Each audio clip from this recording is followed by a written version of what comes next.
నారాయణపేట జిల్లా కొడంగల్ నియోజకవర్గ పరిధిలోనే ఎమ్మెల్సీ ఎన్నికల సన్నాహక సమావేశం నిర్వహించారు.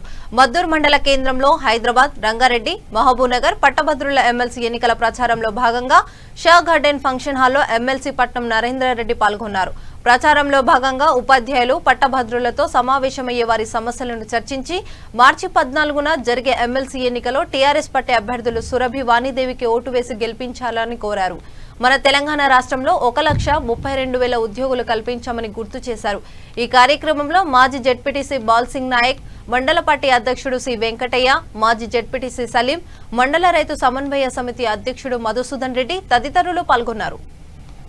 మద్దూరు సర్పంచ్ వెంకటరాములు గారు, గోపాల్ గారు, అదేవిధంగా వీరేష్ గౌడ్ గారు, రైతు బంధు అధ్యక్షుడు మధు గారు, ఇంకా ఇక్కడికి వచ్చినటువంటి ముఖ్య నాయకులకు అందరికీ, ఎంపీటీసీలకు, సర్పంచులకు, పత్రికా సోదరులకు, పట్టభద్రులకు పేరు పేరున ఉదయపూర్వక నమస్కారం తెలియజేసుకుంటూ, ఈరోజు మన టీఆర్ఎస్ పార్టీ అభ్యర్థి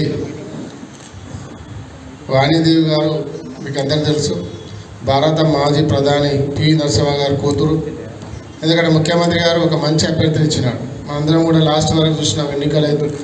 ఎన్నికలు వస్తూ ఉన్నాయి, మరి మన క్యాండిడేట్ ఉంటారా లేదని అందరూ అనుమానపడ్డారు. కానీ కేసీఆర్ గారు ఊహాత్మకంగా ఒక మంచి అభ్యర్థిని దించినారు. వాణిదేవి గారు వచ్చిన తర్వాత ఎలక్షన్లో ఒక ఊపు అనేది ప్రతిపక్ష పార్టీలకు కూడా ఒక గట్టి పోటీ ఇచ్చి మనం గెలిచే స్థాయికి వచ్చినాం. ఇప్పుడు చాలామంది కూడా మద్దతు ఇస్తూ ఉన్నారు. కాబట్టి అదే మేము ఒక విద్యావంతురాలు, ప్రొఫెసర్, లెక్చరర్ ఉంది, ప్రొఫెసర్ ఉంది, 1,00,000 మంది విద్యార్థులు ఆమె చేతి కింద చదివి బయటకు వచ్చినారు. అదే కాకుండా పివి గారు మన ప్రధానిగా ఉన్నప్పుడు ఒక మంచి సంస్కరణలు చేసి భారతదేశానికి ప్రపంచంలో గుర్తింపు తెచ్చిన వ్యక్తి. కాబట్టి అలాంటి వ్యక్తికి మంచి అభ్యర్థిని మనకు ఇచ్చినాడు.